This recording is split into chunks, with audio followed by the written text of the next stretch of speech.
Bon, je vous propose ici un petit énoncé. Avec vous aurez remarqué que c'est un circuit électrique composé de condensateurs. On a le condensateur C1 que voici, C2, C3 et C4,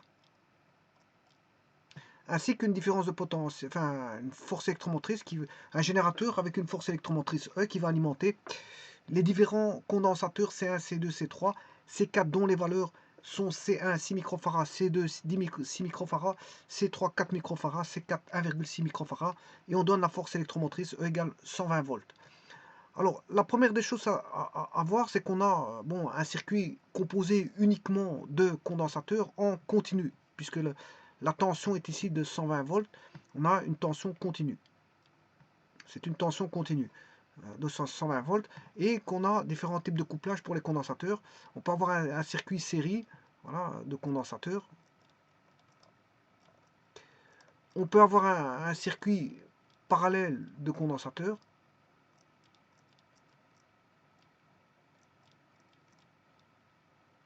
Voilà, le série, le parallèle. Et on peut avoir un couplage qui rassemble les deux. C'est un couplage mixte. Et ça, c'est un couplage mixte. Le circuit-là est un couplage mixte. Une association voilà, de condensateurs en série et en parallèle. Donc c'est un couplage mixte. Alors les valeurs des condensateurs, le C1 vaut 6 microfarads. Alors 6 micros, c'est 10 exposants moins 6. Le millifarad, c'est 10 moins 3. Le nanofarad, c'est 10 exposants moins 9. Et le picofarad, 10 moins 12. Alors, vous avez des condensateurs qui sont donnés en pico, nano, microfarad. C'est pour vous dire qu'un farad, c'est une unité énorme. Un farad, c'est une unité énorme. Le farad qui s'écrit F-A-R-A-D, F étant le symbole. Farad. Voilà. Donc, vous avez là donc un circuit électrique ou électronique, peu importe. Bon, 120 volts, c'est électrique. C'est un circuit électrique, c'est une grosse tension. Voilà. Enfin, c'est une moyenne tension, mais bon, par rapport à l'électronique, bon, 5 volts, 10 volts, 12 volts, 120, c'est quand même une grosse tension. Donc, par rapport à cette tension-là, donc c'est plutôt un circuit plutôt électrique qu'électronique. Alors, les condensateurs, vous avez 4 condensateurs, 2 sont en série, c'est C2, C3. Alors, les deux qui sont en série, qui sont C2, C3, sont montés en parallèle avec C4. Ensuite, on a C1 qui est en série avec le circuit mixte composé de C2, C3 en série et de C4 en parallèle avec C2, C3. Voilà. Et on alimente bien sûr une tension de 120 volts. Alors, que font les condensateurs? S'ils sont déchargés et qu'il n'y a pas de tension, ils font rien. Ils font rien du tout. Maintenant, si les condensateurs sont chargés, ils peuvent se décharger. Et si les condensateurs sont déchargés, si vous mettez une tension, ils vont se charger. Donc, le condensateur va agir en tant qu'élément électrique de charge et de décharge, de charge et décharge. C'est comme un réservoir, hein, décharge de quoi? De charge électrostatique.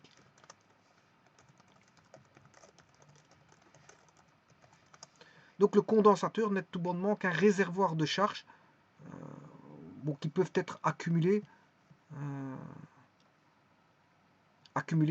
et bien sûr, quand on en a besoin, enfin quand le circuit en a besoin, pour des raisons bien précises, hein, on peut décharger un condensateur pour des raisons bien définies, eh bien, on va décharger ou on va recharger. On peut alimenter des circuits électroniques en charge et décharge. On peut faire beaucoup de choses avec la charge et décharge, hein, je vous le dis tout de suite. Bon, maintenant, ici, il n'y a pas de résistance. Hein. Qu'est-ce qui va se passer? On va directement charger les condensateurs pile poil, il n'y a pas de résistance ici. On ne va pas passer par un circuit de résistance, donc il n'y aura pas de constante de temps, les condensateurs vont se charger automatiquement. Donc on va charger, si vous voulez, un banc de condensateur voilà, directement, sans passer par on va dire une temporisation qui est donnée par une constante de temps qui va se charger au fur et à mesure. Non, ici ça va se charger, dès que vous mettez la tension, tous les condensateurs sont chargés. Voilà, et il n'y aura pas de décharge, voilà, on charge. En fait ici c'est un circuit de charge. C'est un circuit de charge, c'est-à-dire que les condensateurs, on va les charger, point. Pour une raison ou une autre, je ne sais pas pour quelle raison, mais on va les charger. Et on demande de calculer l'énergie dans chaque condensateur. Bon, l'énergie dans chaque condensateur.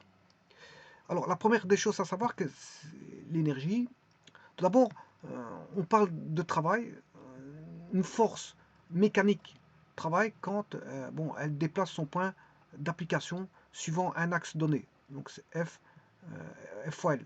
Et je vous rappelle que c'est un scalaire. Donc la force déplace son point d'application, bien sûr, suivant une trajectoire donnée. Voilà, supposons que la trajectoire est dans ce sens-là.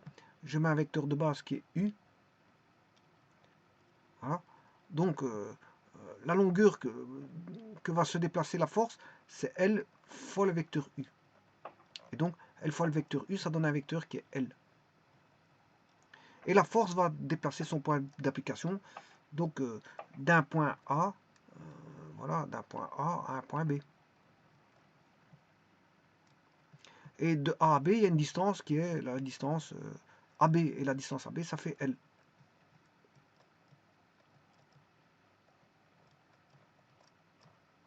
Bon, donc vous tirez sur un objet, ben vous allez appliquer un certain travail. Alors il existe des travails positifs et des travails négatifs. Si le travail est nul, il n'y a pas de travail. Et ça, c'est par exemple si la force est nulle, ou si la force est différente des zéros, mais que la distance AB égale 0. Il y a deux cas de figure où la force ne travaille pas. Soit la force ne bouge pas, c'est-à-dire que la longueur effectuée par le déplacement de la force, comme il n'y a pas de déplacement, la longueur est nulle, ou tout simplement pour une longueur différente de 0, ben, c'est que la force est nulle. Là, à ce moment-là, ça ne travaillera pas. Mais on peut avoir des travaux résistants et des travaux, on va dire, moteurs. Voilà. Donc les travaux résistants, c'est des travaux qui vont aller à l'encontre de la force F. Des travaux qui vont se faire à l'encontre de la force F. Bon, mais ça, c'est ce qu'on appelle un travail mécanique. Mais quand vous parlez de condensateur, c'est pas un travail mécanique. Pour les condensateurs, ben, ce sont des charges électrostatiques, et donc des charges électriques. Et donc, on parlera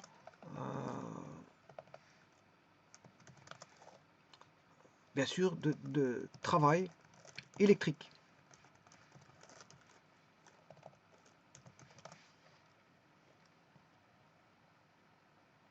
Donc, ne pas mélanger le domaine. Hein. Un domaine n'est pas l'autre. Les charges électrostatiques font référence aux charges électriques. Et les charges électriques ben, seront le fruit, subiront un travail électrique.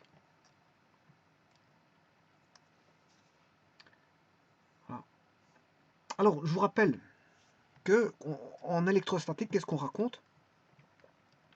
Ben, on parle de charges. En électrostatique, on parle des charges électriques. Les charges Q. Voilà. Dans un environnement. Donc, le Q, là, il est dans un environnement.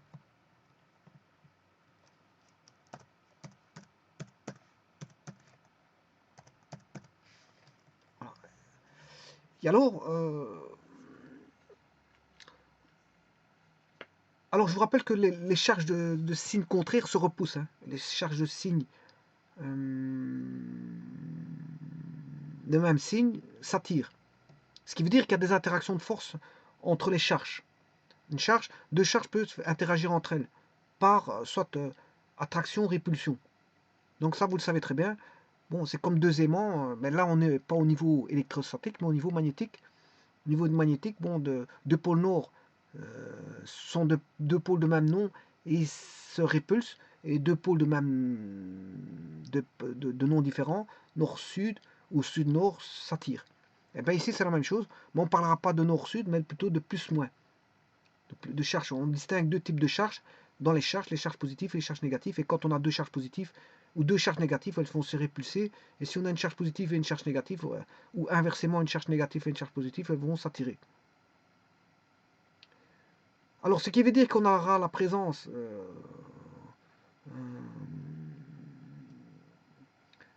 de force électrique. On aura la présence de force électrostatique. Et bien sûr, en présence d'une charge Q qui est une charge en un point, c'est-à-dire une charge ponctuelle, qui sera considérée de dimension très petite. Donc l'interaction de charge sera une charge Q1 avec une charge Q2. Pour qu'il y ait interaction, il faut deux charges. C'est là qu'ils vont interagir, soit de signes opposés ou de même signe, peu importe. Ils vont avoir la répulsion ou l'attraction suivant, dire si les deux charges sont opposées ou de signes contraires ou de même signe. Donc, si on a une charge donnée sur un support matériel fixe, de forme arbitraire, on s'en fout de la forme, considérée comme responsable des forces électriques, et on a une petite charge ponctuelle, ou de dimension très petite, hein, que j'appelle petit q, ben, on va constater qu'il y aura des forces électriques qui vont s'exercer entre, bien sûr, l'action égale la réaction entre les deux charges. Ce qui veut dire que si j'ai deux charges, que j'avais appelé grand Q, l'une petit q, ça c'est la charge ponctuelle, voilà, charge ponctuelle de dimension très petite, et l'autre, bon, c'est une charge grand Q, qui est sur un support matériel fixe, bien sûr, et de forme arbitraire. Voilà. Et à partir de là, qu'est-ce qu'on constate? Ben que il y a des forces, des interactions de force, des forces électriques qui vont s'exercer, qui vont dépendre de certains facteurs, tels que de facteurs géométriques, en particulier de la géométrie du support où est posé grand Q, voilà, et surtout de la distance séparant grand Q et petit q. Là, il y aura la force va être bien sûr dépendant de la distance. Donc ce qui veut dire que la force sera proportionnelle à grand Q et à petit q. C'est ce qu'on constate. Donc voilà. Donc on aura un facteur de proportionnalité entre la multiplication de grand Q et petit q. Mais ce qu'on sait, c'est que grand F est proportionnel à grand Q, mais grand F est proportionnel à petit q. Donc il est proportionnel à la charge grand Q. Donc il est proportionnel aux charges et proportionnel, bien sûr. Et vous aurez compris qu'il manque quelque chose, c'est que c'est une proportion vectorielle. Hein. Parce que là, Q est un scalaire, grand Q est un scalaire, petit q est un scalaire. Donc je suis obligé de mettre, voilà, là c'est une dimension vectorielle qui est là. Pour avoir un vecteur force qui est une dimension vectorielle, bien, je dois faire interagir, enfin, faire mettre une fonction k qui est un vecteur pour avoir une force vectorielle.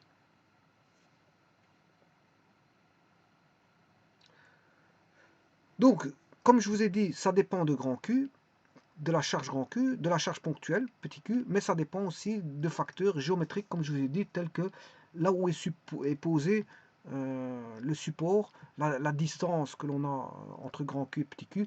Tout ça, ce sont des facteurs géométriques qui sont voilà, mis dans le vecteur grand K. C'est une fonction qui ne dépend que de facteurs géométriques.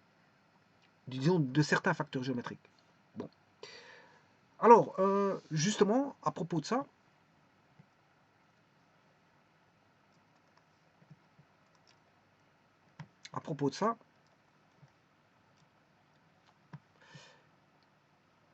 donc on a bien une force d'interaction qui va interagir entre grand Q et petit q et qui dépend de facteurs géométriques, bien sûr. Mais en tout cas, elle est proportionnelle à grand Q et petit q. Voilà. Et c'est à partir de là, le fait que la force F soit proportionnelle à petit q, ben, ça veut dire que si je peux écrire K grand Q, Q, voilà, si je fais F, ça veut dire que si je fais F, j'englobe ceci dans un vecteur, E, EQ, et bien là, je vais définir le vecteur champ. C'est le vecteur champ électrique. Voilà comment on définit le vecteur champ électrique. C'est le champ électrique.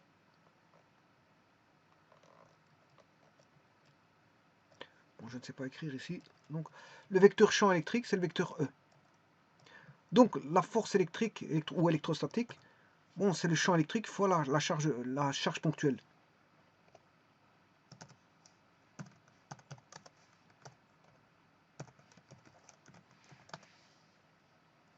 Ça, c'est la force F, qui est le champ électrique. Donc, qu'est-ce que je peux écrire? Que le champ électrique, ben, c'est F sur Q. Le champ électrique, c'est la force électrostatique par unité de charge. Le vecteur champ électrique en un point représente donc la force qui s'exerce sur l'unité de charge, parce que j'ai pris une charge ponctuelle, bon, une unité de charge qui est un coulomb, voilà, supposé placé en ce point. Donc c'est le vecteur champ électrique. Il est défini comme étant, bien sûr, le vecteur champ électrique en un point, parce qu'on calcule en un point, représente donc la force qui s'exercerait sur l'unité de charge supposée placée en ce même point. Donc le vecteur champ électrique en un point, eh bien, ça représente, donc si je prends en un point donné, M, voilà, le vecteur au champ M, enfin le vecteur champ électrique au point M, eh bien, ça représente la force qui s'exerce sur l'unité de charge supposée placée donc au point M. Si je mets une charge au point M, ben, voilà, ça représente la force qui s'exerce sur l'unité de charge, bien sûr, Q étant une charge ponctuelle, de valeur unitaire, valeur 1, voilà, 1 coulomb.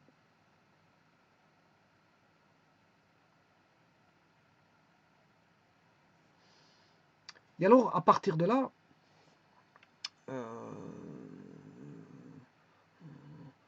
de manière scalaire, je peux écrire ici que on a F est égal à K grand Q, petit q, et vous reconnaissez au niveau scalaire, si je devais mettre un autre K qui tient compte de la distance, parce que je vous ai dit que ça dépendait de la distance, K, Q sur R carré, ben vous reconnaissez une certaine forme de la loi de Coulomb. Encore faut-il mettre le bon K, petit K. Bon, le petit K, bien sûr, vous aurez compris que c'est 1 sur 4 pi epsilon 0, 1 sur 4 pi epsilon 0. Voilà. Donc, ce qui veut dire qu'on aura F, vous reconnaissez la force de Coulomb. Si K vaut 4 fois 1 sur 4 pi fois 10 exposants 1 sur 4 pi,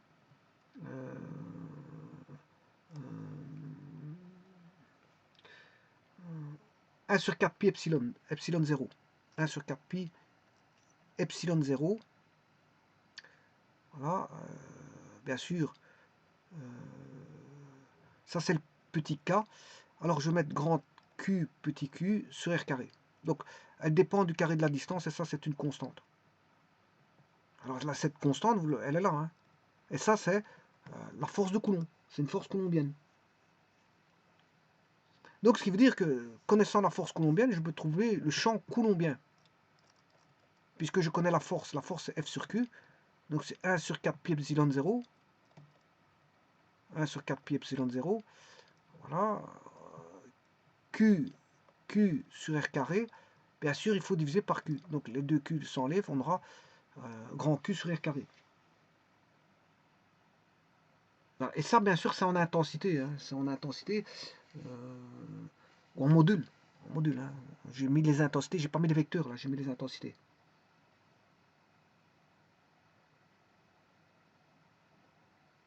Et alors, on peut définir le Coulomb.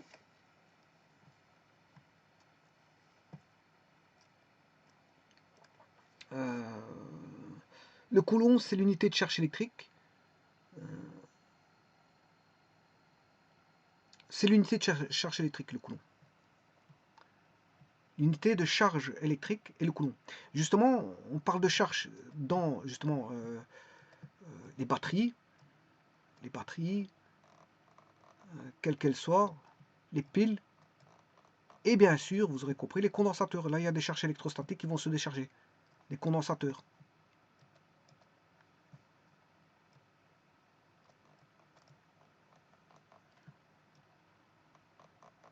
Et là, il est impératif voilà, de définir l'unité de charge électrique, qui est le coulomb. Le symbole, c'est C. Le coulomb, c'est une unité bon, qui est énorme, tout comme le farad, c'est une unité énorme.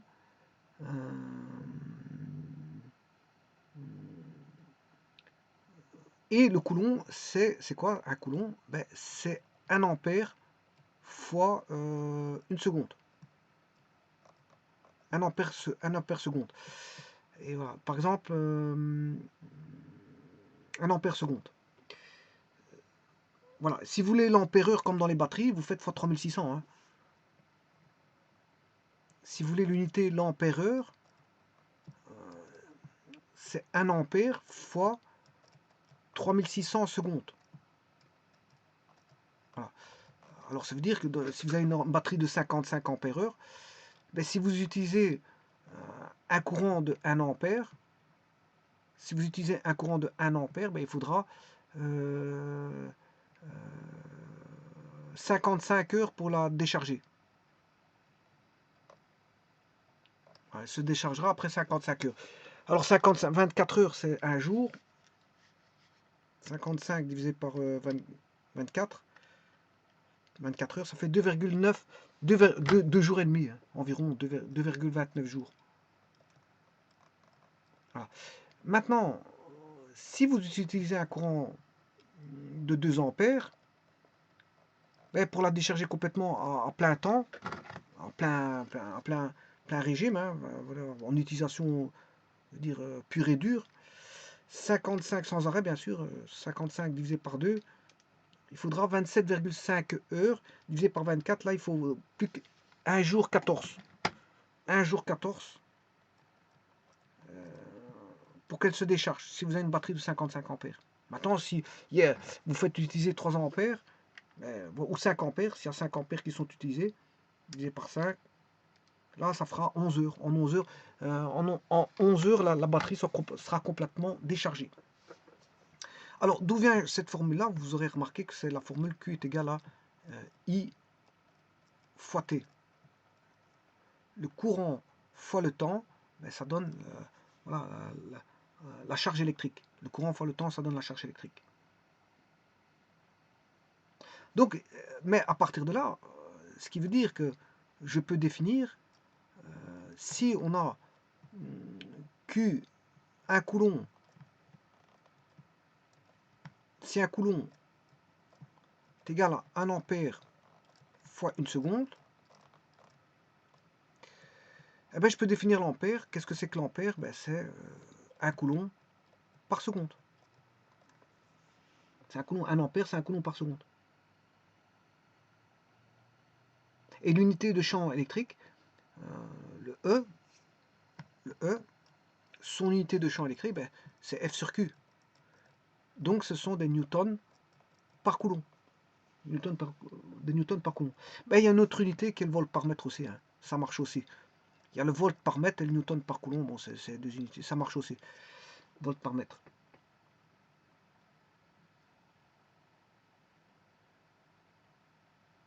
Voilà. Et on peut définir, bon, voilà. Bon, maintenant, ça c'est pour ce qui est du champ électrique. Le champ, la force électrique, les charges électriques, ce qu'est le coulomb. Voilà. Mais maintenant, il y a autre chose à définir. C'est justement non pas le travail mécanique, comme je vous ai dit tout à l'heure. C'est pas le travail mécanique ici, parce que c'est pas un travail mécanique. Hein, c'est pas, on parle pas de, c'est pas un travail. C'est égal à F, une force fois une force produit scalaire fois une longueur, une distance.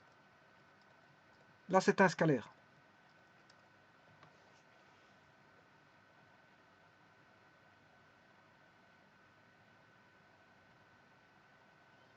Alors, le champ, je vous rappelle que c'est E, ou plutôt la force électrique, c'est égal à K fois Q fois petit q. Je vous rappelle que K, ça dépend des facteurs géométriques dans l'environnement, où est posé Q, grand Q. Voilà. Et je vous rappelle que petit e, ben, c'est F sur Q. Voilà. Bon, ben, le travail électrique, c'est le travail qui... on parlera du travail. Le raisonnement que je viens de faire pour la force électrique F, hein, pour la force électrique F, peut être fait de la même manière, il peut être repris à propos du travail qu'il faut développer pour déplacer la charge ponctuelle, petit q, à l'encontre de la force grand F. Donc si vous avez grand Q posé sur un support arbitraire, voilà, fixe bien sûr, vous avez la charge ponctuelle ici, hein, et bon, on a la force d'interaction entre grand Q et petit q qui est ici. Bien sûr, il y a son interaction opposée qui est l'action égale la réaction. On aura F', voilà, F', ça c'est l'action, et ça c'est la réaction. Bon, on a l'action de Q sur petit q, mais on a la réaction de petit q sur grand Q. Bon, alors, si je fais le même raisonnement que je viens de faire à l'instant, concernant la force, ben, je peux définir le travail comme étant donc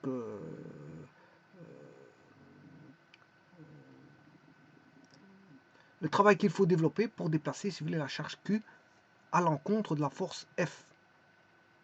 Donc, ce sera K, grand Q, petit q. Bon, quelle est la différence entre ceci et ceci? Ben, là, c'est une fonction scalaire. Vous voyez qu'il dépendra d'une constante. Enfin, je m'excuse. Le grand F, c'est une fonction vectorielle parce qu'il va dépendre de grand K qui est un vecteur. Par contre, ici, le T ici, c'est un scalaire parce qu'il va dépendre d'un K qui est un scalaire. Donc, c'est presque une analogie presque évidente, mais c'est pas la même chose parce qu'il y en a un d'un côté, c'est un vecteur, et de l'autre côté, on a un scalaire. Donc, le travail, vous savez très bien que c'est un scalaire. Je vous l'ai dit ici, W est égal à F fois L. Voilà. Donc, ici, si on devait évaluer le travail, ben le travail, c'est proportionnel à grand Q petit q, comme la force est proportionnelle à grand Q petit q. Voilà. Et on constate aussi que le travail ici dépend de facteurs géométriques. Et tout comme la force, ce travail, T est proportionnel à la fois à grand Q et petit q. Voilà. Donc, grand K ne dépend que de facteurs géométriques, que ce soit pour d'un côté ou de l'autre. Mais simplement, il y en a un, le K, il est vectoriel, et de l'autre côté, le K, il est scalaire. Donc, d'un côté, on a une fonction vectorielle, tandis que de l'autre côté, on a une fonction scalaire. Alors maintenant, je peux avoir la proportionnalité entre T et Q, comme je l'ai fait ici avec le champ. Si je suggère la proportionnalité suivante, si je fais T de travail sur Q, eh bien, travail sur Q, ben c'est le potentiel. F sur Q en vectoriel, c'est le champ électrique, et T sur Q, le travail sur Q, c'est le potentiel. Donc cette grandeur est indépendante de Q, ne dépend que de grand Q et de certains facteurs géométriques. Donc elle est indépendante de petit q. Elle est indépendante, en faisant ça, elle est indépendante de petit q, elle ne dépend que de grand Q. Donc le potentiel, elle n'est dépendante que de grand Q. Et on l'appelle, si vous voulez, potentiel électrique. Voilà, ça c'est le potentiel électrique.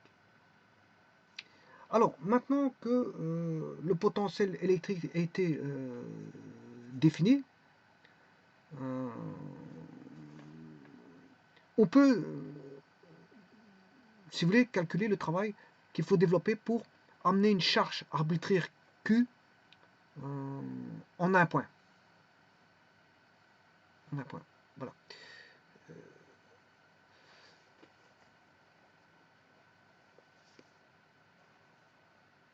Bon, alors,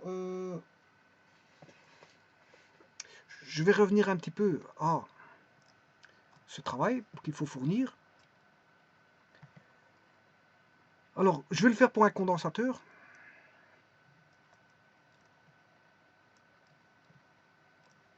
Ça, ce sont les armatures de condensateur.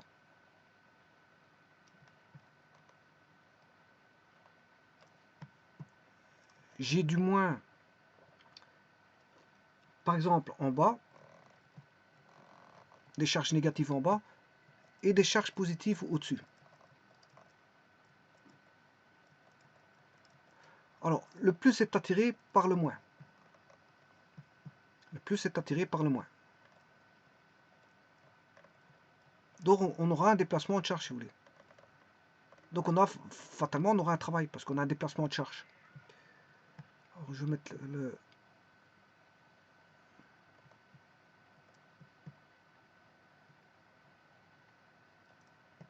Voilà. Alors, bien sûr, on a une différence de potentiel que je vais appeler U. Là, il y a une différence de potentiel que j'appelle U. Bien sûr, il y a une valeur du condensateur que j'appelle C. Et vous comprendrez que ça, voilà, ça va avoir avec C et U. Hein. Voilà, ça va dépendre de C et de U, le travail. Donc, soit U est, bien sûr, on va dire Q, la charge, et la tension momentanément d'un condensateur qui est dénommé U. Donc, on a la tension U et la charge Q. Ouais, j'avais oublié le petit Q. Voilà, petit Q. Voilà. Donc, qu'est-ce qu'on peut dire? Que le transfert d'une charge dQ, d'un élément dQ, d'une électrode vers l'autre, exige un travail dW. Donc, ce dW, c'est un élément de travail, bien sûr, pour faire déplacer une charge, un élément de charge dQ, un élément de charge dQ d'une électrode vers l'autre. Donc on pourrait écrire bien sûr que c'est U dW vaut U fois dQ.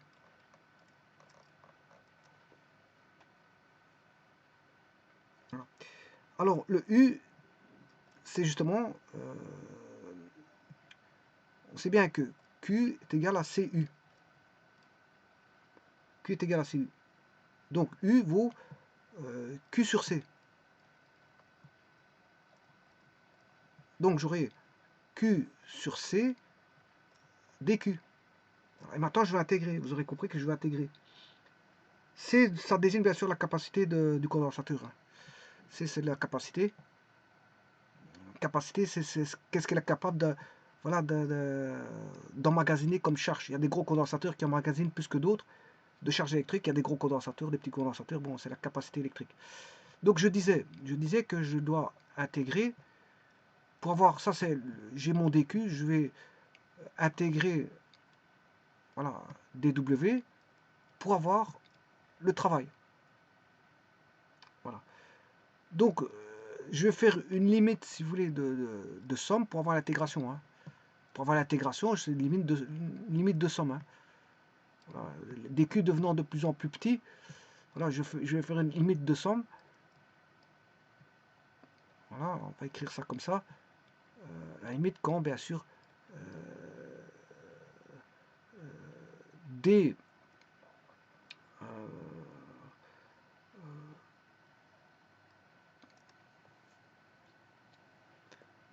la limite quand dW, normalement, ouais, normalement quand j'écris limite, normalement je dois mettre un delta.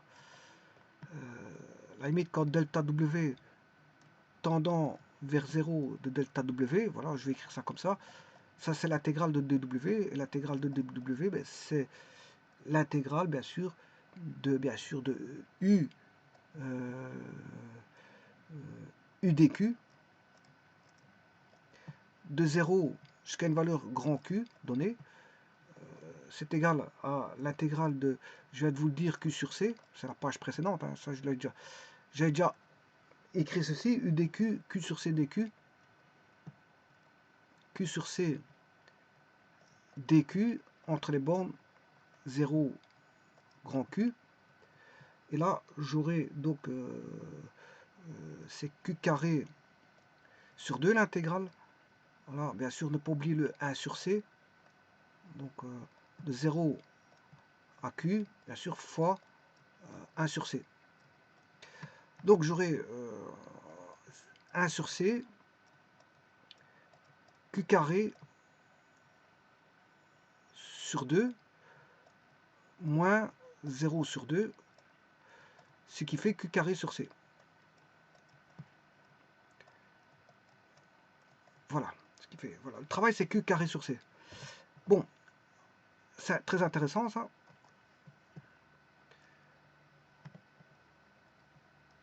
Le travail, c'est Q carré sur 2C. Voilà. Mais on sait bien que Q est égal à Q, CU. Q est égal à Q. Ce qui veut dire que je peux écrire que j'ai CU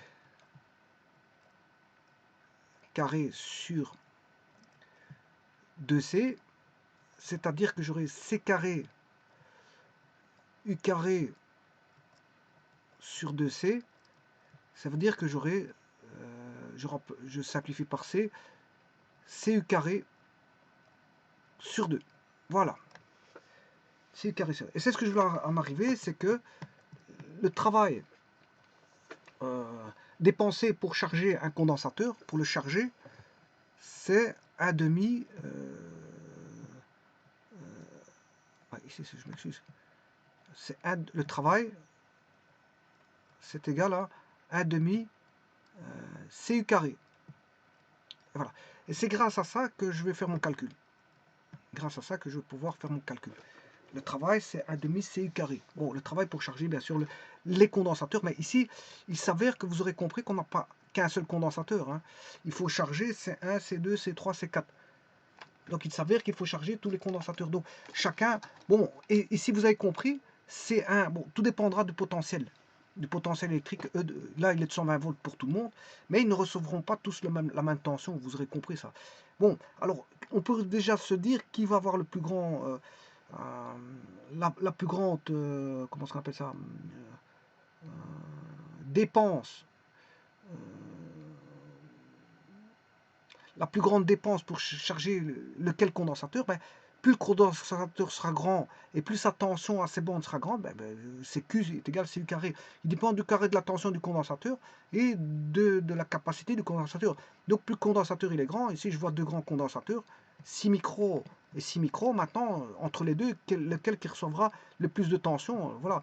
Là, j'imagine que celui-ci va emmagasiner, pour se charger, on devra dépenser, enfin, la source de tension devra dépenser plus d'énergie pour C1 pour le charger, plus d'énergie pour C2 pour le charger, et C3, ensuite pour C3 plus C4. Mais tout dépend de la tension. Maintenant, je vais regarder quelle tension qu'on va avoir, et je peux vous dire que c'est qui va être chargé, voilà, qu'est-ce qui va... la source de tension, la force électromotrice, le générateur, devra fournir à qui la plus grosse tension. À qui. Bon. Alors, pour ça, on va calculer tout ça. Tout d'abord, on va faire un circuit. Le circuit, il est là.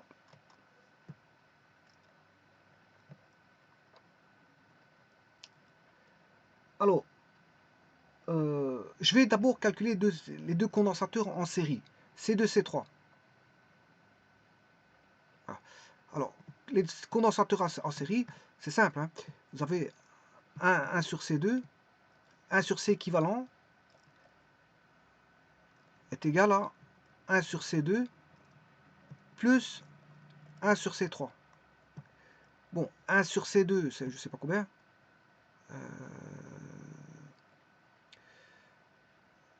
C2 c'est 6 et C3 4. 6 et 4.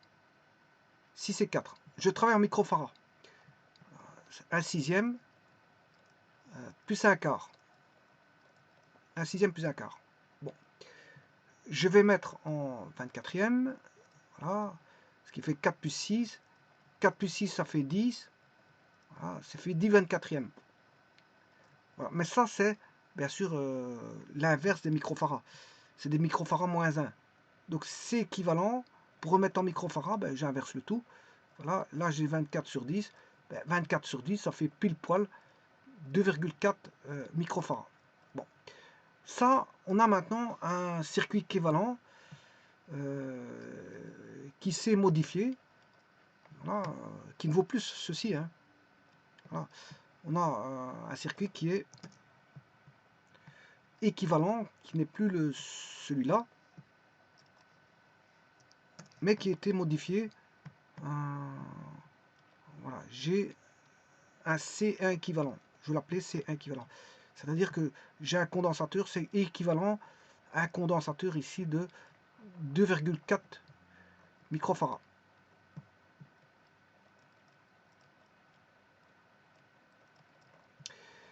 Voilà. Alors,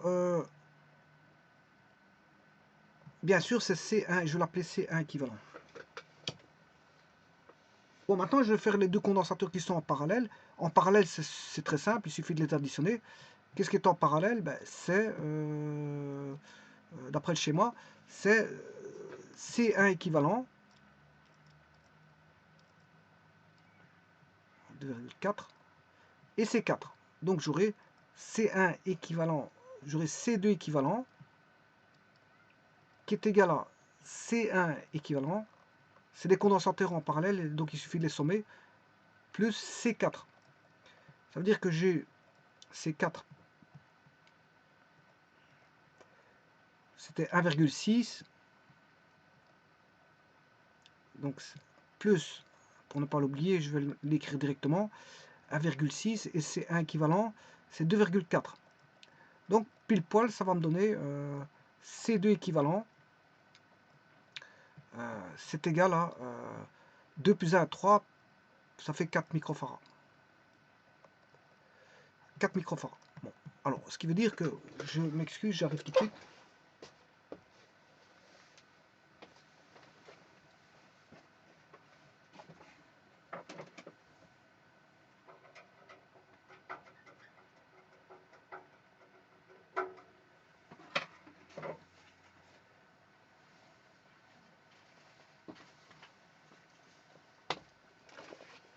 Voilà, donc je disais 2,4 plus 1,6, ça fait 4. Ce qui veut dire j'ai un nouveau circuit qui est composé plus que maintenant de condensateurs.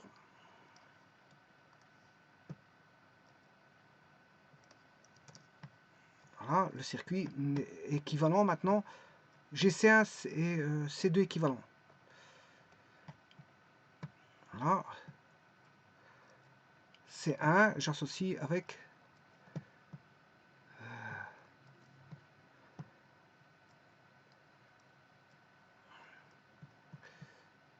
C2 équivalent.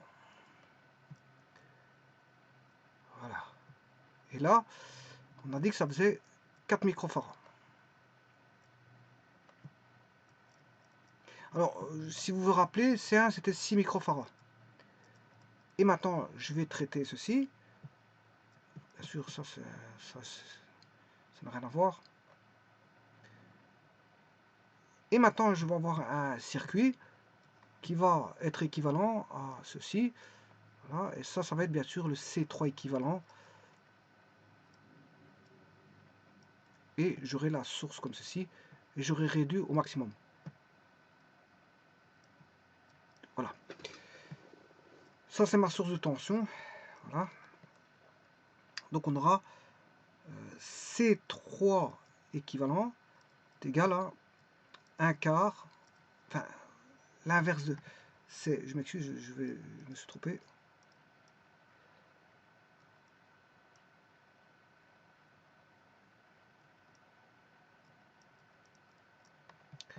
je vais l'écrire ici, C3 équivalent, enfin je me suis encore trompé, c'est l'inverse, parce qu'ils sont en série égale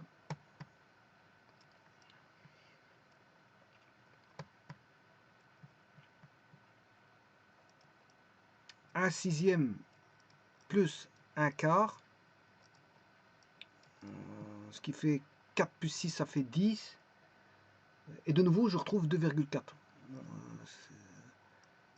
10 sur 24. Bon, C3 équivalent fait 2,4.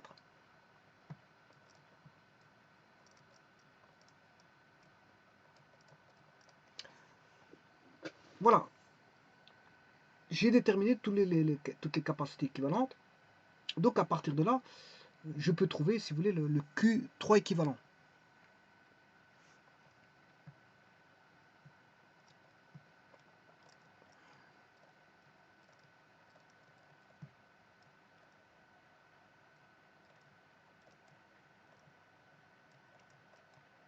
Mais U vaut 120 volts. Hein.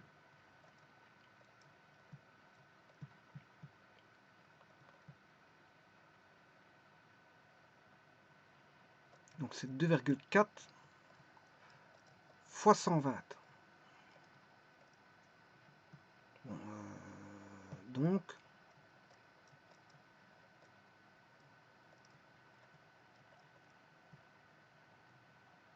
prendre ma machine. Bon, je vais faire avec Excel.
Je vais regarder si c'était bien ça. Normalement, c'était 6, 6, 4 et 1,6.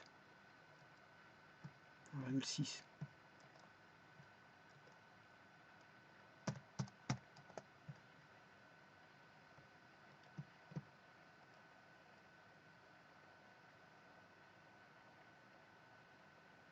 Voilà. Alors, je peux calculer le Q3 par Excel.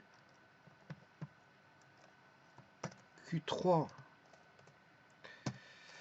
équivalent. C'est, bien sûr, la tension, c'est...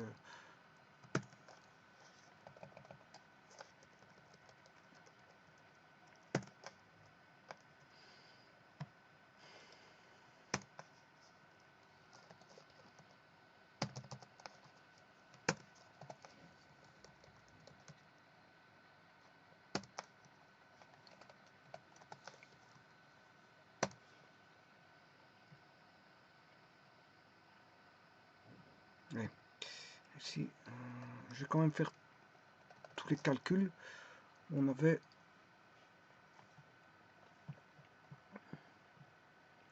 Je vais recommencer les calculs en vitesse. C2, C3. C2, C2, C3. C2, C3 qui était en...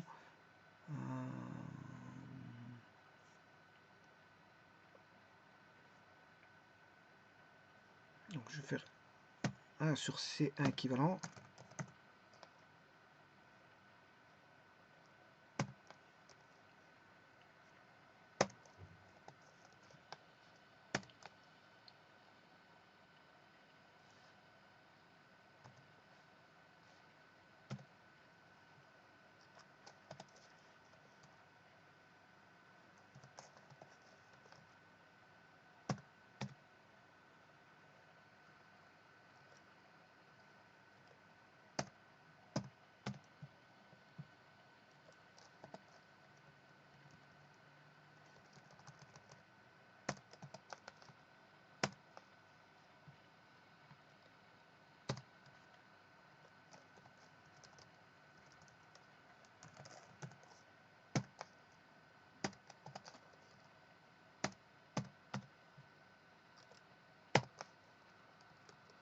Voilà. Et là, je l'ai en microfarad.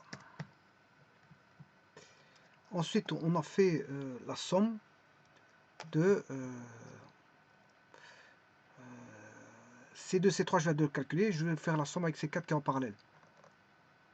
C4, c'est 1,6.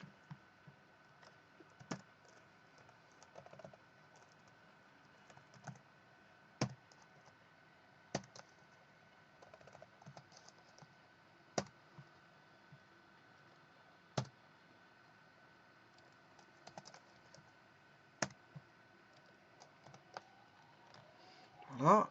Ensuite, il faut que je calcule 1 sur C équivalent 3. Voilà. Je reprends donc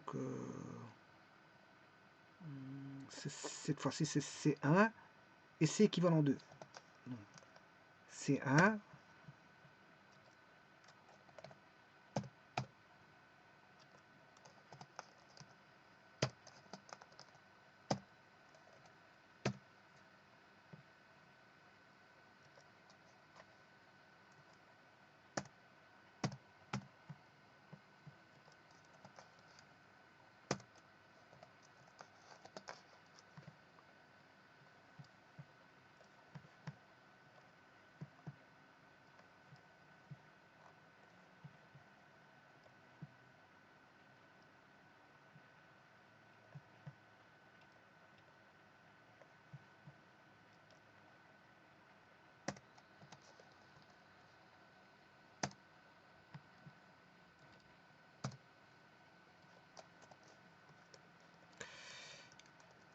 voilà, et maintenant le dernier, donc 1 sur C équivalent 3. Voilà, c'est ça, c'est la même chose.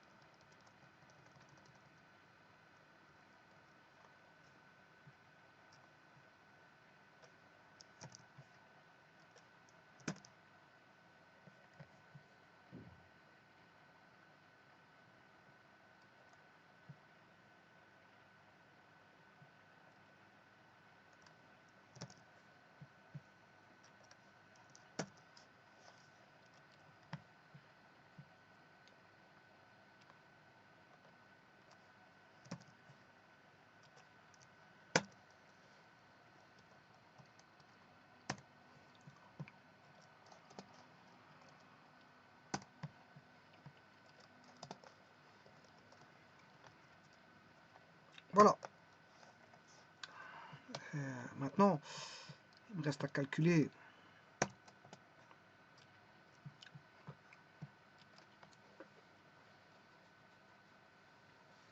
donc la charge, les charges maintenant.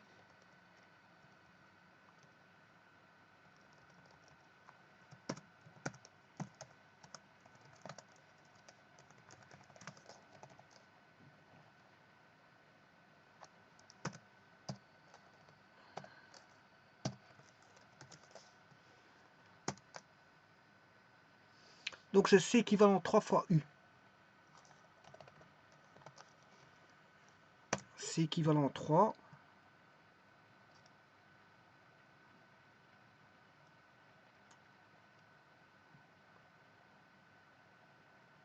Ici, j'ai pas encore calculé C équivalent.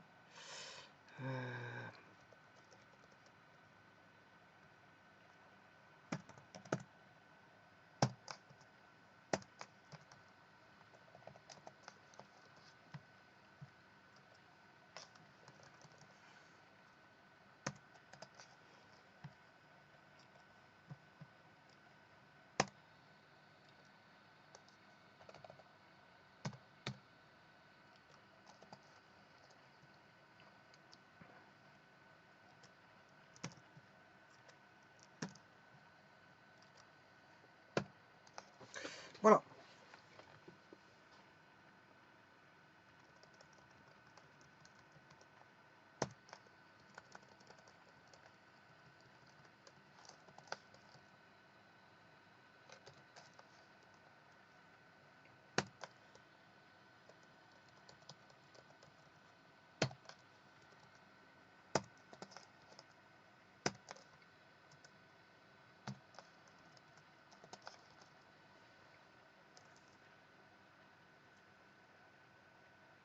Alors, comme je travaille en micro Microfarad fois des volts, ça fait des microcoulombs.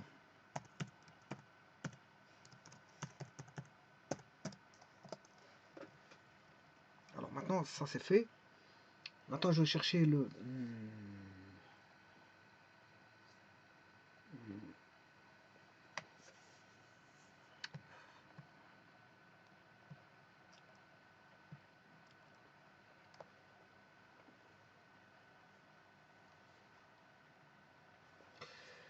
euh,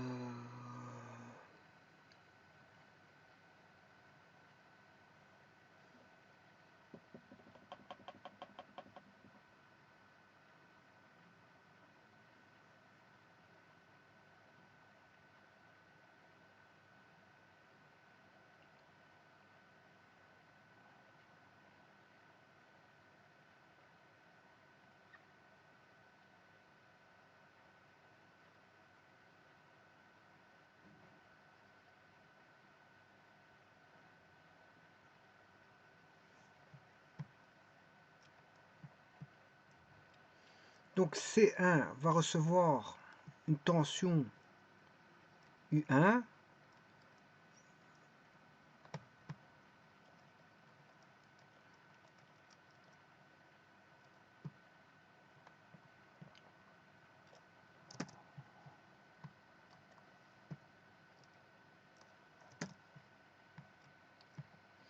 Alors, où est C3 équivalent? Il est contenu dans celui-là et celui-là. Enfin, C1 et tout ce système-là. Ben, on sait bien que C1, c'est 6 microfarads.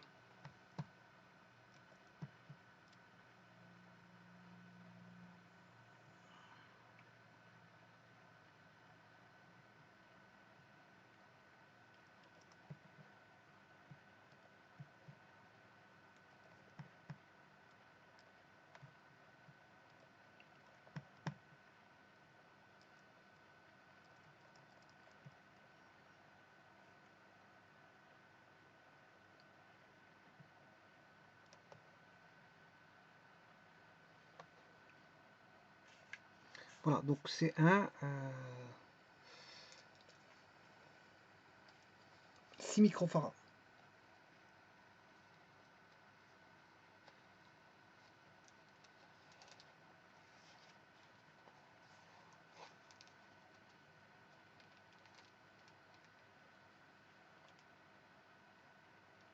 Alors, quand on a un groupement en série,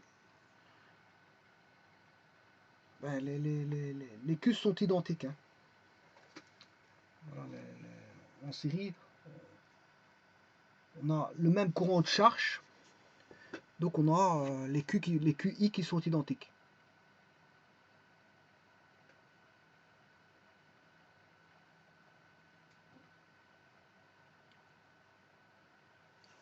Donc, on aura Q1 est égal à QC1. Je vais mettre QC1. Ça, on sait de quoi je parle. QC1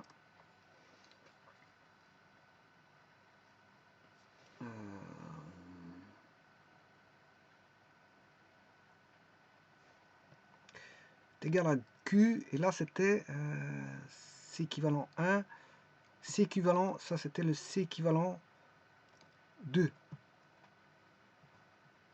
Donc QC1 est égal à QC équivalent 2. Voilà.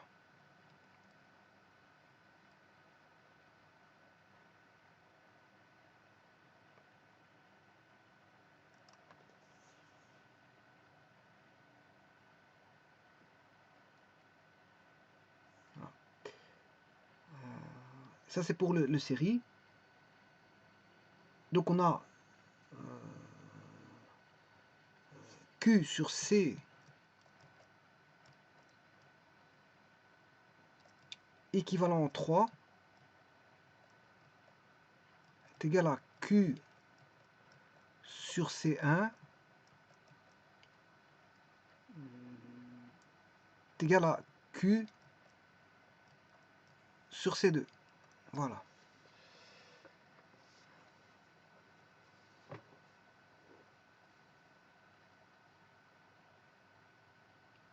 Est égal à Q sur C3.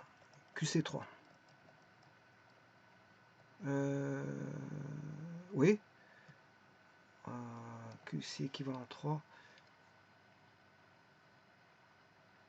Oui.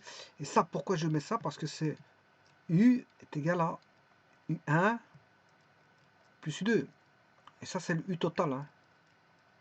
Parce que vous savez bien que Q est égal à CU.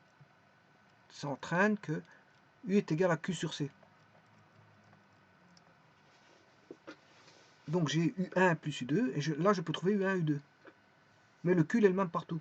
QC équivalent 1, QC1, on a la même charge totale, donc on a C équivalent 3. Mais C équivalent 3, je vais de le calculer. Donc maintenant, pour avoir V1, je fais Q sur C1. Je peux avoir déjà V1. Et je pourrais avoir aussi V2. Hein, en faisant Q sur C2. Et alors le C2, c'est pas C2, c'est C équivalent 2. Voilà.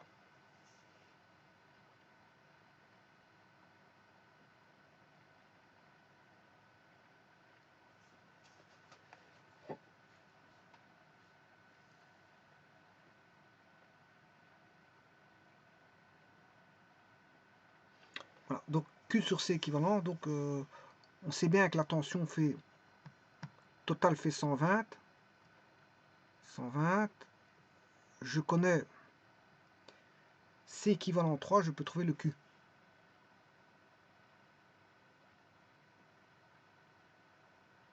Donc le Q, ce sera 120 fois le C équivalent 3.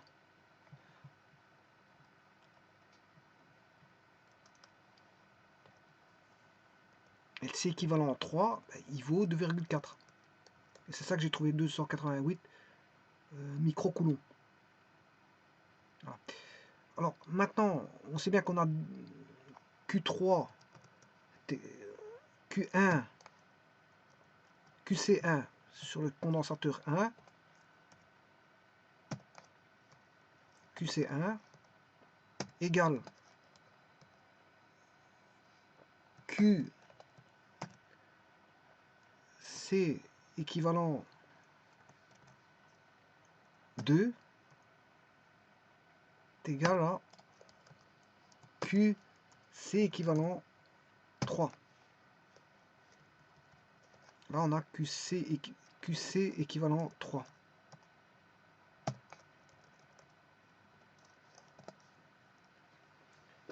C'est la même chose parce qu'en fait, c'est un circuit. Il est en série, là. Il est en série. Et le résultat, c'est ce que je viens de trouver, là. 288. Microcoulomb. Bon, maintenant, pour avoir la tension, V1,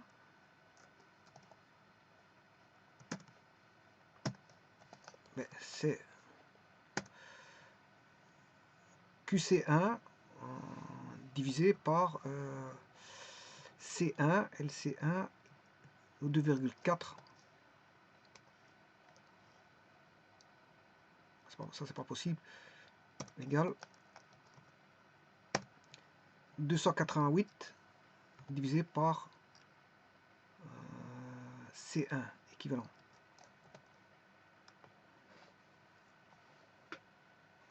Non, ça c'est pas possible ça.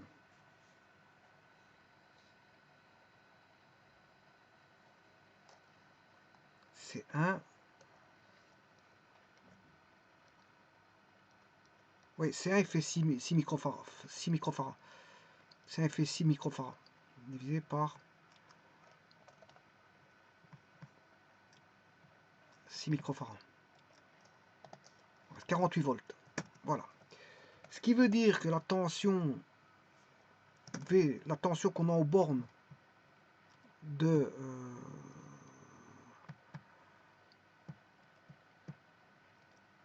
on vient de trouver la tension qu'on a ici. 48 volts. Maintenant, on a 120 volts au total.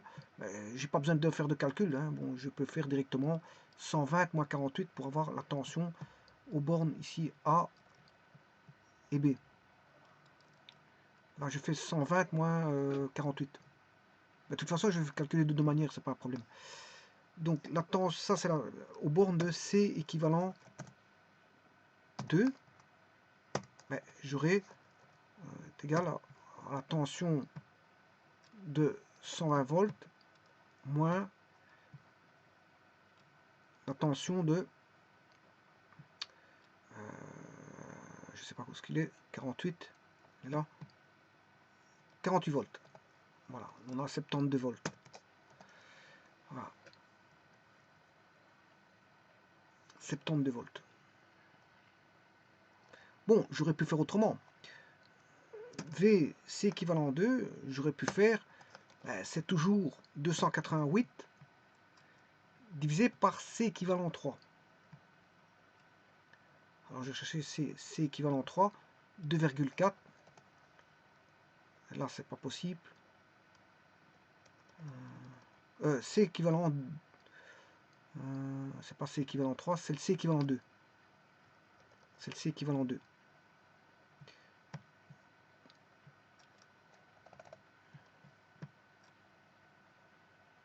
Le 2, il est là. 4. Voilà, 72 volts. Ce qui veut dire qu'on a une moitié de tension. Hein, enfin, 48. Non, j'ai radé. 72. Donc, je l'ai calculé de deux manières différentes. 72 volts de deux manières différentes. En faisant 120 moins 48, j'ai 72, mais je peux faire avec, par la charge, je la connais. Je connais la charge voilà, au niveau du circuit. Et je divise par voilà, le C équivalent 2. Le C équivalent 2 qui est le C voilà, de tout ceci. Voilà. Alors maintenant, sachant cela, on a une tension aux bornes de C4, on connaît la tension. C4, on en connaît la charge. QC4, alors QC4, ben, de C équivalent.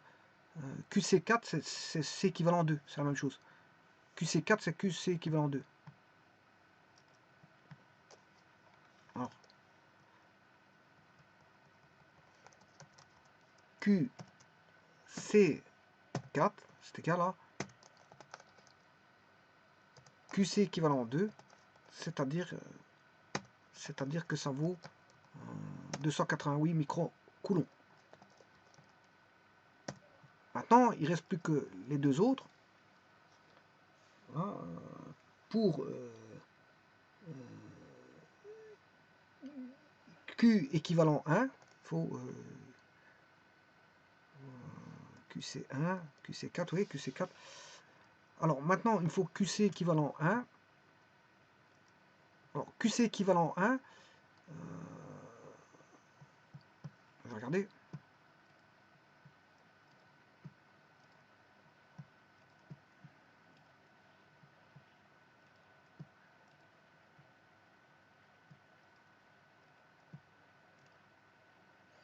Bon, QC équivalent 1, il est là. Bon, sa charge, c'est en parallèle.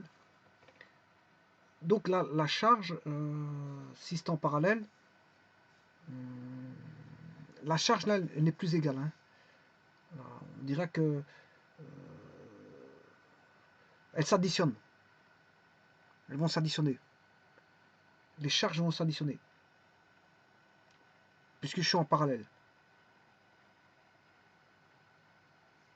Elles vont s'additionner. Ce qui veut dire que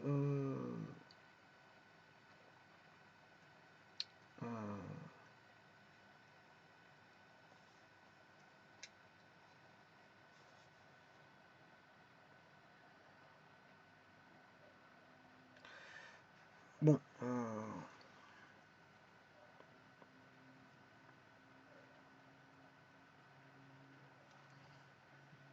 j'ai le Q total ici.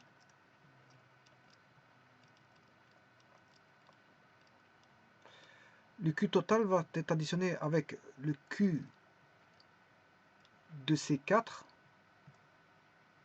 plus le Q de C équivalent 1. Voilà, Q total.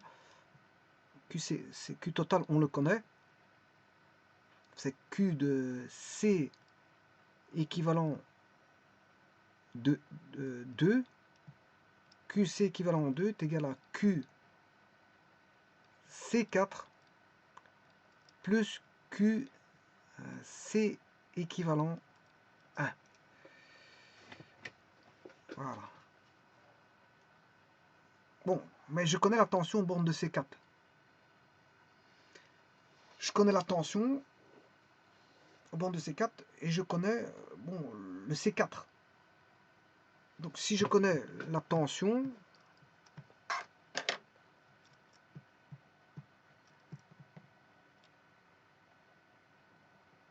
je peux trouver le Q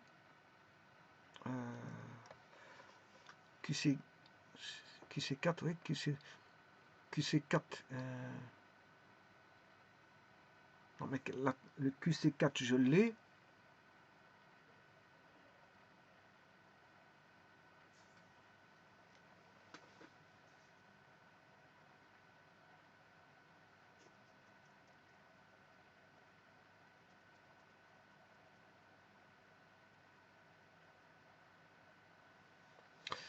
Mais normalement, avec les tensions, je dois pouvoir trouver. Hein, parce que,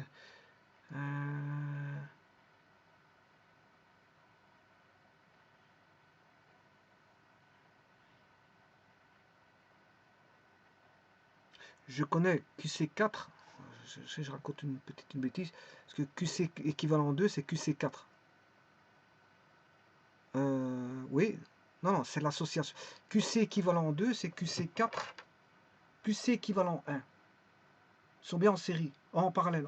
Donc, il faut les additionner. Voilà. Donc, on aura la charge totale décomposée en deux charges.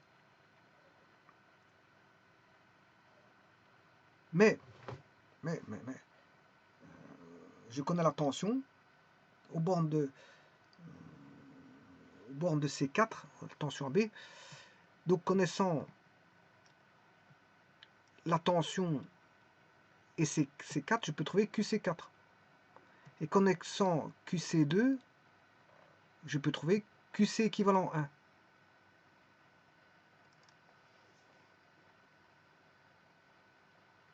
Alors, ça je peux faire. Je peux faire ça. Donc ce qui veut dire que, bon, je vais faire comme j'ai dit. La tension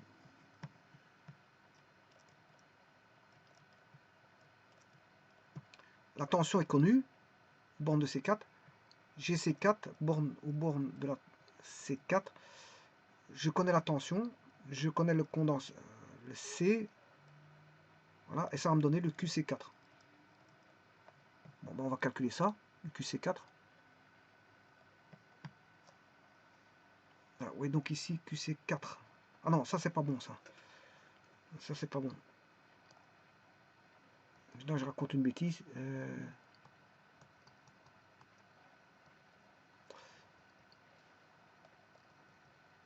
Le QC4 est égal à la tension de 72 volts. On a 72 volts.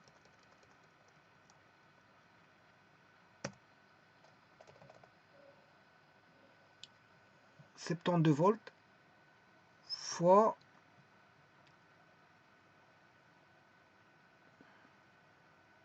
C4.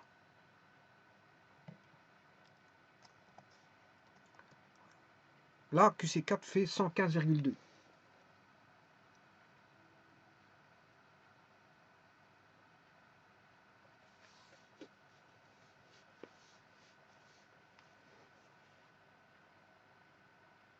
Voilà, 115,2 micro.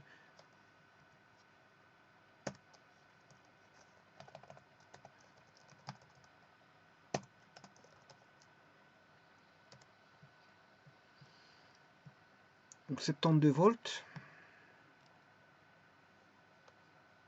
multiplié par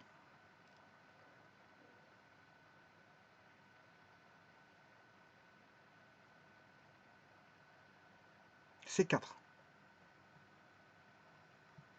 1,6. Voilà. Et ça, c'est 115,2 microcoulombs.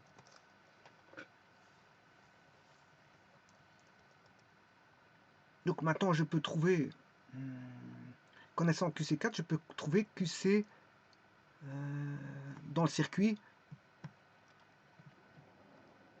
Je peux trouver ce circuit-là. Le Q qui passe dans ce circuit-là.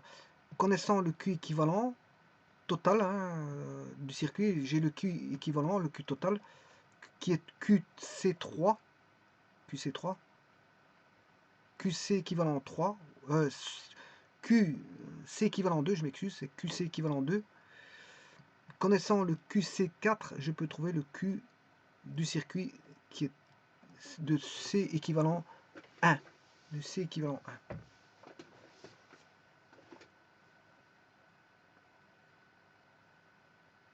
Donc je peux trouver le Q du C équivalent 1. Comment je fais? Je vais faire la différence entre Q.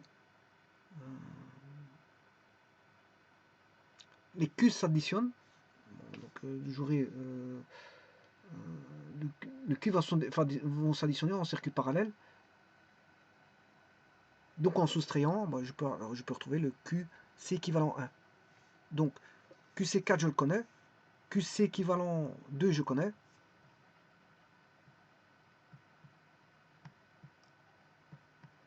QC équivalent 2 je connais.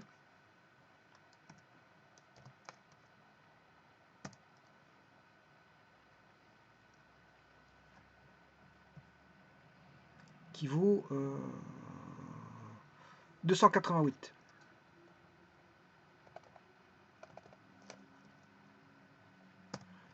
QC équivalent 2, voilà, égale bien sûr 288 microcoulombs.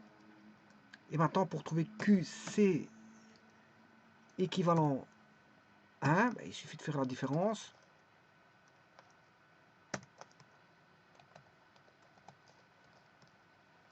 C'est égal à 288 au total, moins ce que je viens de trouver qui est QC4. Voilà. Et là, c'est QC équivalent 1.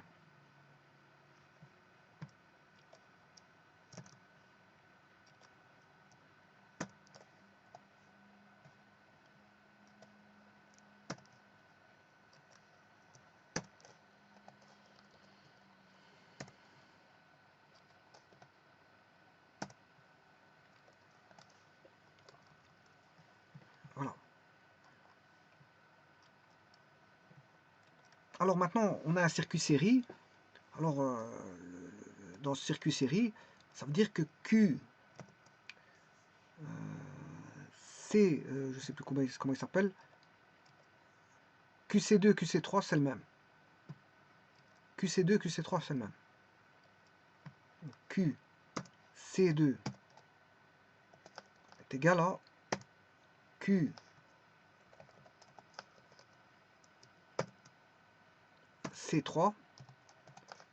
est égal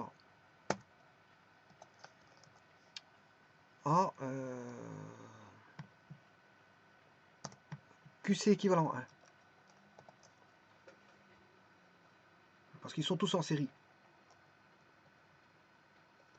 Donc je peux trouver la tension.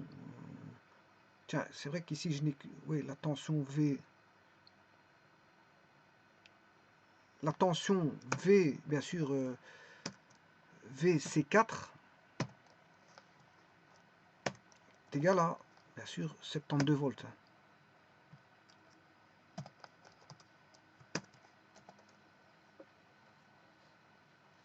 VC4 égale 72 volts. Bon, maintenant, on a 72 volts.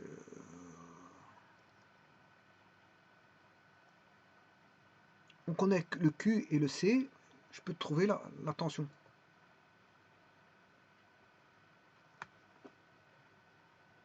Donc, QC2, Q sur C, ça ferait U. Donc on aurait V, la tension V aux bornes de 2 et aux bornes de 3. Attention aux bornes de 2 et aux bornes de 3. Attention aux bornes de 2 et l'attention aux bornes de 3.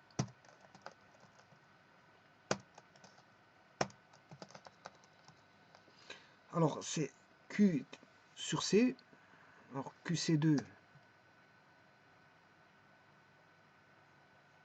Ouais, si j'oublie quelque chose.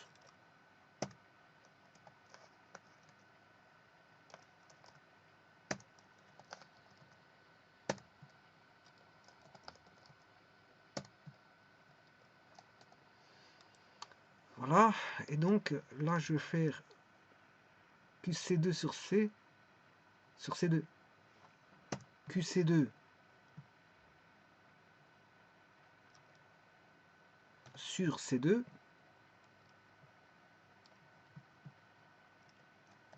Voilà. 28,8 volts. Et 0,72 divisé par C3.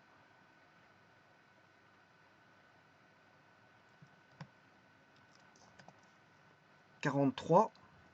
Et pour voir si c'est bon, V2 plus V3, je vérifie. Égal. Si je trouve 72, c'est bon. Et effectivement, on aura 72. Voilà, 72 volts. Tout est correct. Bon, maintenant que ceci est fait, il faut chercher les énergies. Énergie de, bien sûr, C1, C2, C3, C4. Alors je vais dire que c'était le C1 qui aura la plus grande énergie parce que il y a 6 microfarads, mais on va voir tout de suite. Mais voilà, il faut voir les tensions aussi, les tensions qu'on a. Donc on a un demi, chaque fois un demi. Là, je peux copier. Alors multiplier, bon, je peux recopier. C1, C2, C3, C4. C1, C2, C3, C4.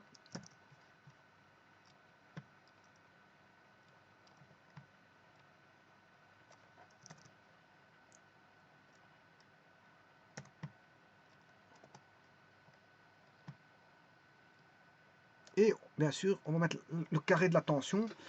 Alors la tension V1, c'est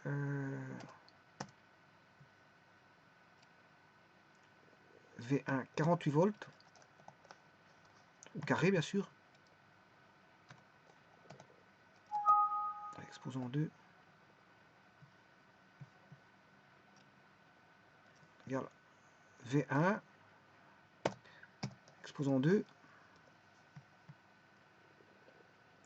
Voilà. C2 c'est V2 au carré.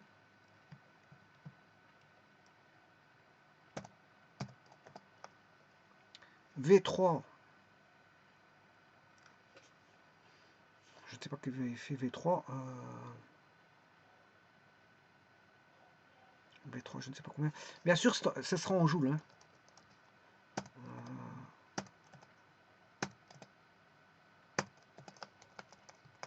Je vais déjà calculer ici.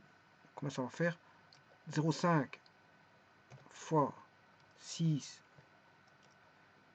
fois celui-là. Voilà, 6912. Bien sûr, joules.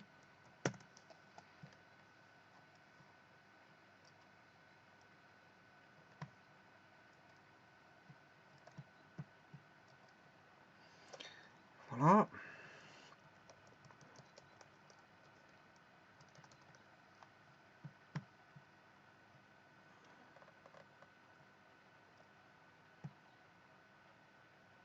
Il me reste V3 carré.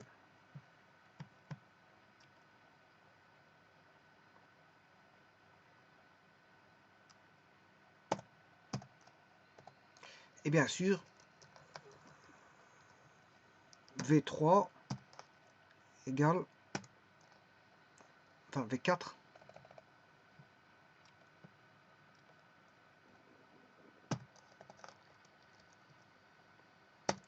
V4 égale V3.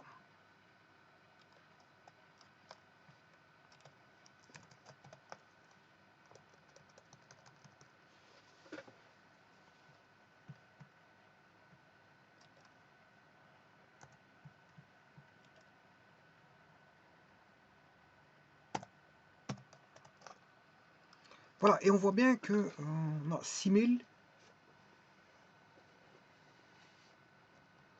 voyez qu'ils dépendent des tensions, hein, les énergies emmagasinées, dépensées pour charger un condensateur.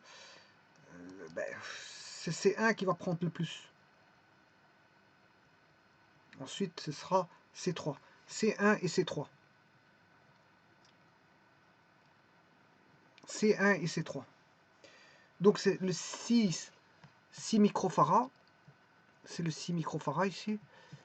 Et ensuite, c'est le 4 microfarads. Mais c'est parce que le 6, c'est normal, il y a une tension de je sais pas combien. Je vais regarder. Le 6, il y a une tension de V1, 48 volts. Ouais, c'est ça, 48 volts. Il y a 48 volts, 48 volts dessus.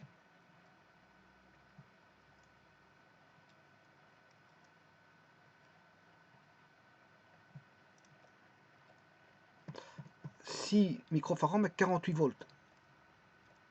Voilà. C4, il y a, je sais plus combien, c'était 70.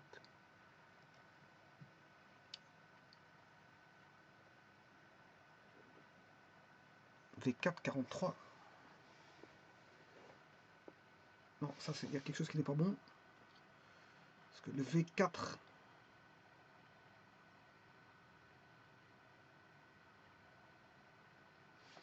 V2 plus V3, ah, là, il y a un petit problème.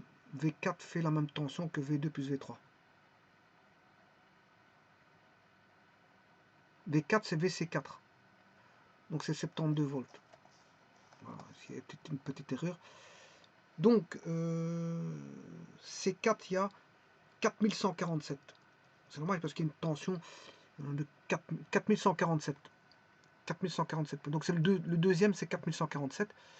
Parce qu'il y a une tension de 72 volts. Voilà, donc il me semblait qu'il y avait un petit problème. Donc, le deuxième, c'est ici, c'est le C4. Là, il y a 72 volts, mais il n'y a que 1,6 microfarad. Mais le fait qu'il y a beaucoup de tension, ben, une forte tension de 72 volts, ben, c'est normal que l'énergie dépensée va être grande là. Voilà. Et pour les deux autres, ben, on aura, je ne sais plus combien, 23 volts, je crois. 23 volts, 28 volts, 28 volts et 43. 28 et 43. 28 et 43. Donc on aura 28 et 43. Donc 28 volts et 43 en gros. Voilà. Et donc là on a C3 4 microfarads et C2 6 micros. Ouais, donc on a une répartition qui est un petit peu bon. C'est une répartition un petit peu voilà. C'est réparti, c'est réparti. Bon, il y en a un qui reçoit une petite tension, mais il a une grosse capacité. L'autre, il a une moyenne tension, mais il a une capacité moyenne. Et il y en a un qui reçoit 48 volts, mais il a une grande capacité. Il y en a un qui reçoit 72 volts, mais il a une petite capacité. Donc, en fait, ici, en faisant tous les calculs, ben, c'est disparate. Hein. C'est celui-ci qui sera le plus grand en énergie, emmagasiné en énergie, c'est normal. 72 volts et 1,6. Bon, si on fait les calculs, hein, 72 au carré, c'est énorme. Voilà. Ensuite, on pourrait voir que c'est C1, parce que c'est 48 au carré fois 6. Bien sûr, il y a le facteur 1,5, mais par comparaison, le demi il tombe. Hein. Ils sont tous fois 1,5. Donc, je ne vais pas comparer par rapport au 1,5. Hein. Je compare directement par rapport à U carré, C. U carré C. Parce que le demi, ils sont tous fois 1,5. Donc, c'est pas par là que je vais comparer. Et je comparais par rapport à leur niveau de tension qui est élevé, leur carré sera encore beaucoup plus élevé. Et là, tout dépendra du nombre de microfarads, mais le microfarad, c'est tellement petit. Hein. C'est tellement petit. 1,6, bon, 1,6, il y en a qui fait 1,6, il y en a qui fait 6, il est 3, 4 fois plus, quelque chose comme 4 fois plus grand. Une fois 4, 4, ouais, bon, il faut faire 6 divisé par 1,6, vous aurez le rapport. Et il y en a un, il est presque 2 fois le 1,6. Bon, les rapports ne sont pas si grands que ça au niveau des capacités, mais c'est au niveau des tensions que ça va se jouer. C'est au niveau des tensions, parce que le fait d'avoir le double de tension, hein, mais c'est le carré, on prend le carré, le carré d'une simple tension et le carré d'une double tension, c'est pas, ça n'a pas rien, le rapport n'est pas du simple au double, loin de là, hein, il est, voilà, il est du rapport du carré. Hein. Donc voilà, c'est pour ça que bon, on présume, bon, je pensais qu'au départ, c'était le 6 microfarads qui serait plus grand, et celui-ci le plus grand, les deux là seraient plus grands, je pensais ça. Mais en fait, non, parce que ça dépendait des répartitions de tension. Et il y en a un qui recevait 272 volts, c'est le C4. Voilà.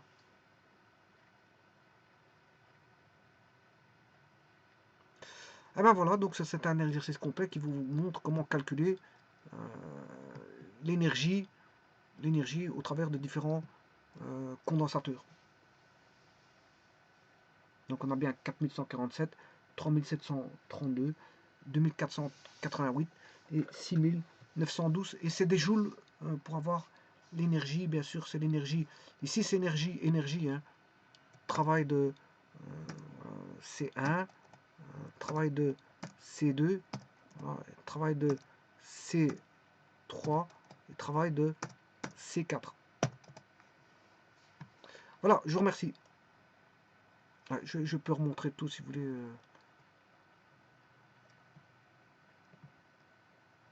Parcours.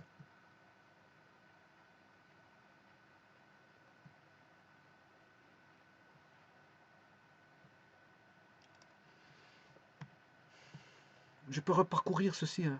La feuille 1, feuille 2.